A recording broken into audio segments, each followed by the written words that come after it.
Well, it's about fucking time we seen a good Raw. Ladies and gentlemen, welcome to the General Jerry channel. We do our Raw reviews the very next day. Just to analyze everything, ladies and gentlemen, for the first time in a long time, Raw was actually good. We had Sting show up, the fucking Dudley Boyz were there, we have a new Wyatt Family member. So ladies and gentlemen, let's get into it. Let's not waste any time. Brock Lesnar, Paul Heyman react to the SummerSlam controversy. I just want to say, I'm so glad. I know kind of at the start of the show, you had like Triple H with Seth Rollins for a brief moment. They were talking about, the statue that they were going to do. But I think this was the best opening they could do. I'm glad that they didn't go down the Seth Rollins route where he was opening his mouth and talking crap and wasting everyone's time. So anyway, let's get into what happened. Bo Dallas obviously came out. Obviously, Brock Lesnar wanted to face Taker there and then. Taker didn't show up. Bo Dallas came out instead, and usually he wanted to poke the bear. A smirking Lesnar clobbered Dallas. He then flung the former NXT champion around the ring like a fucking wet lettuce with a series of suplexes. Heyman kept asking the Beast Incarnate to keep re-entering the ring to continue the torture to Dallas. He then hit an F5 at the end. Absolutely fucking good opening. One of the best openings I've seen so far this year, because the problem is that the openings for Raw are usually very fucking boring. You either have John Cena United States Championship bullshit, or you have Triple H, Stephanie McMahon talking for half an hour, or you have Seth Rollins do that. So I think this is definitely the best option to do so. So yeah. Very, very good. Surprisingly, a calm version from Heyman broke down the events at SummerSlam. He masterfully riled up the crowd and had Lesnar come off as a babyface in the scenario. Very good job, WWE. Ladies and gentlemen, another thing that I had a problem with the past was the tag team division. I wasn't invested in any of those competitors. Apart from maybe the Luchador Dragons, there was nobody I really gave a shit about. That all fucking changed when the fucking Dudley Boyz showed up on Raw for the very first time in over a decade. The Dudley Boyz showed up, one of the greatest tag team champions of all time. But yes, after the commercial break, Big E and Kingston retained control. They finished off the Luchador Dragons with ease. The Dudley Boyz then stormed out, whipping the tag team champs while the crowd roared. After leaving Woods out cold, Bubba Ray and Devon jawed the primetime players. At the start of the match as well, you had the New Day with like a fucking trumpet. I actually kind of found that a little bit funny. The thing is with the New Day, I don't really invest in them, but they are more of a trolling. I really hope they go down that road of like a trolling heel. But I actually did enjoy it. So yeah. The New Day win via pinfall, but then you had the Dudley Boyz come in. They put him through a table, so they gave an absolute ovation there. Absolutely good to see the Dudley Boyz back in the WWE. So yes, Roman Reigns and Dean Ambrose, Bray Wyatt and Luke Harper. Personally, for me, didn't see a point really in redoing the match. It should have been a singles match because people paid for, and I will get into this with the Sting thing, but the problem is that these people pay for the WWE Network, pay to see the actual match, yet you see it on Raw. To me, I don't know about that, but let's continue. Reigns eventually tagged in. The match quickened and grew chaotic.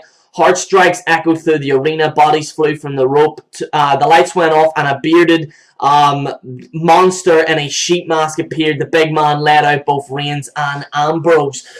So yes, this guy is actually looking strong. Because Roman Reigns, it's almost like if any of you watched The Dark Knight Rises, you have Batman let's just say hypothetically it's Roman Reigns, and I'm using that, you know, in terms of my example right now. But, you know, when Bane faced Batman, he basically broke the Bat's back. You know, Batman couldn't compete with a guy of that strength. This is what Roman Reigns has to deal with now. He's, you know, I hope he doesn't job, you know, because I do like Reigns, but, you know, this guy is looking pretty strong. He threw Reigns like a wet lettuce. He threw Ambrose like a wet lettuce. He just fucking annihilated people. Ambrose and Reigns, you know, obviously getting let out by this guy. So yeah, pretty good. I think it was good to build up this new character. And obviously we're gonna wait till Eric Rowan shows up after his injury. So more than likely we're gonna see 4 members of the Wyatt family. Yeah, this is probably the worst moment. Miz TV. Now I like Paige. I like Charlotte, and I like Becky Lynch. You know, fellow Irish person there, but you know, this was pointless. You know, I think Miz TV is just shit. Yeah, any memorable moments?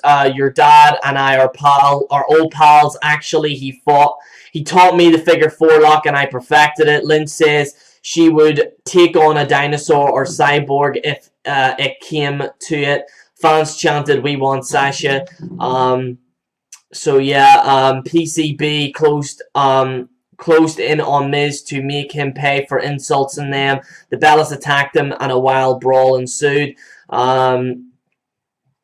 Yeah, but yeah, PCB, who came off as rather heelish, had little to work with here. It's hard to buy all their dominant talk after just one match.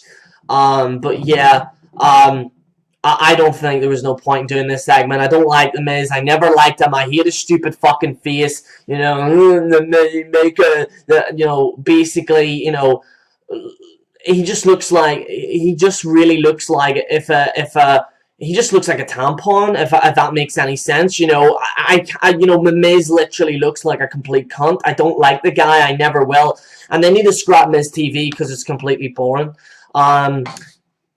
PCB versus Team Bella. So yeah, Team Bella win via pinfall.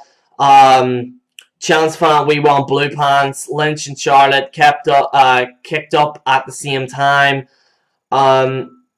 A disrespectful crowd crapped all over this. There's a lot of blame to go around with that. The Brooklyn fans were not interested in getting themselves over than seeing that unfold in the ring. The match was a snoozer at worst and okay at best, though a slow pace hurt it. So did the unclear nature of what's at stake in this rivalry. I agree, there's nothing at stake here at all. The problem is with these type of feuds is because, you know, it's, you know, if you even looked at the match in NXT, you know, that was an amazing match.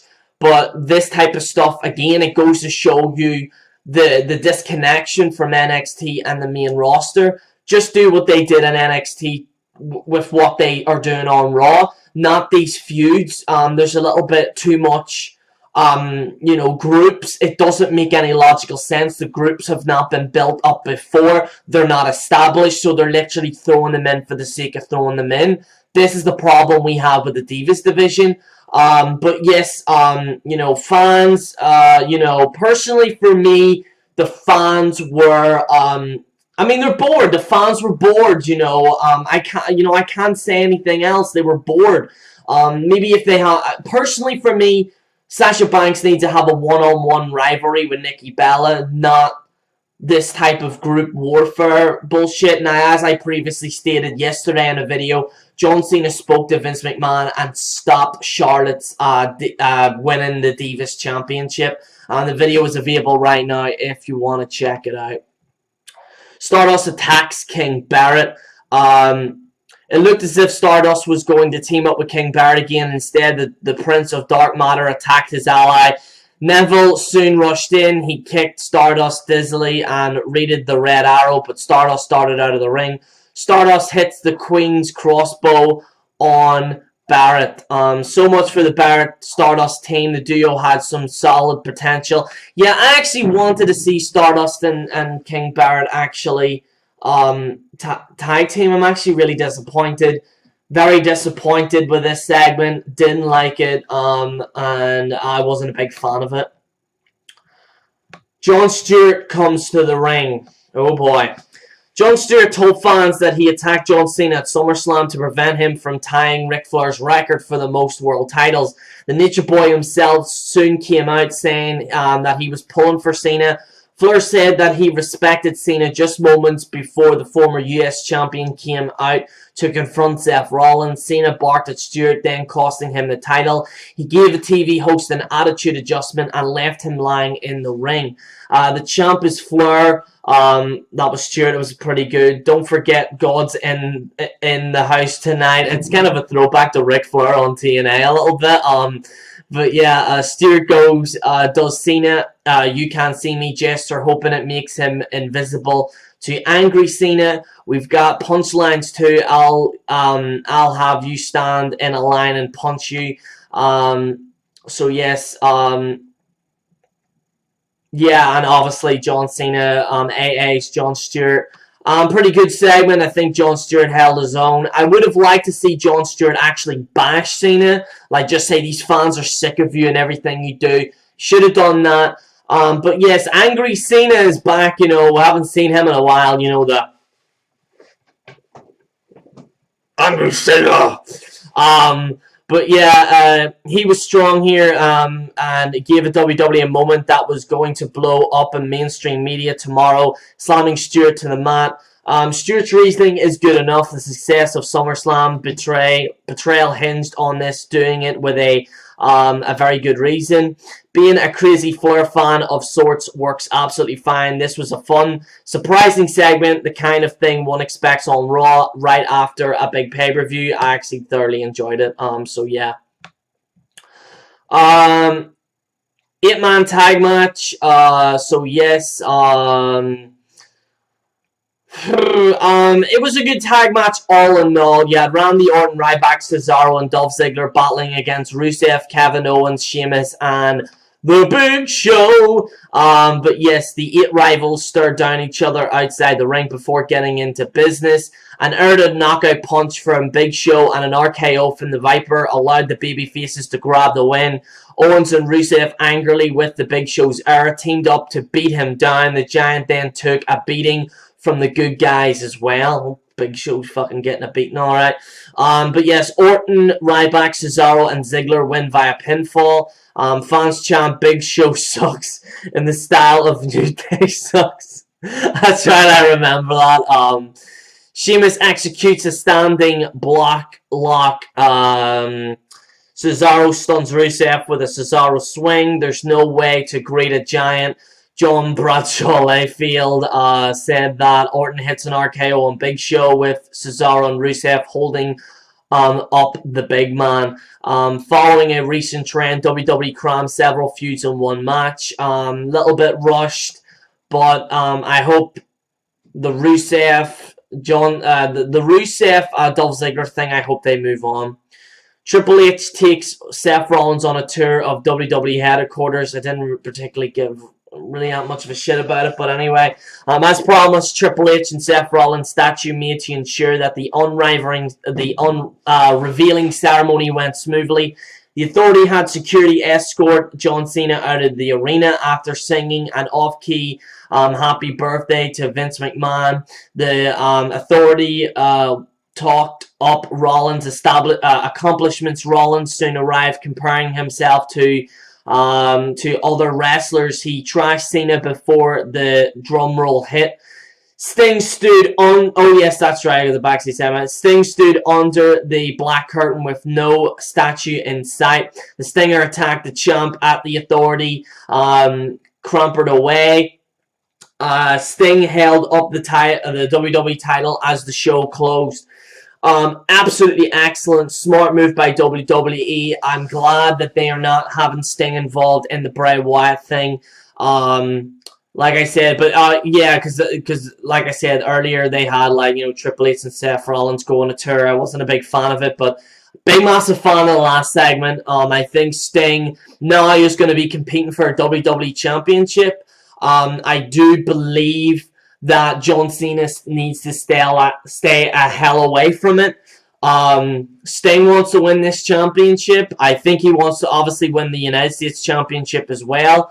Rumors flying about a triple threat. I don't know, but all in all, I actually enjoyed this Raw. Raw to me, a 9.5 out of 10. A very good opening segment, very excellent ending segment. They also crammed a lot of good stuff in the middle. Only problem I didn't have was Miz TV and the Stardust King Barrett bullshit. Other than that, if it wasn't for them two segments, it would have got a 10 out of 10.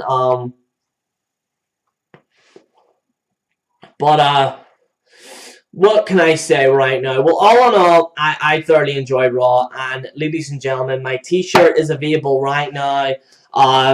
Like I said in one of my videos, I have signed with a t-shirt deal. Just want to let you know that I will be doing WWE news on here. I'll be having SmackDown spoilers tomorrow for you guys as well. Yes, SmackDown spoilers will be here only on the General Jerry channel. And yes, I want to thank all for your support. Now we're nearly at 900 subscribers. And yes, ladies and gentlemen, I am so happy with what you guys have been, saying, congratulations and, what I've done with the channel. I'm going to be setting up a website right now, so the time of talk is over. It's time to go to work. It's time to put General Jerry's name out there in the community, and it's time to do some ranting, do some reviewing, and yeah, I'm just really happy with what's been happening right now. Thank you all for your support, and guys, this is General Jerry on the General Jerry channel, signing out.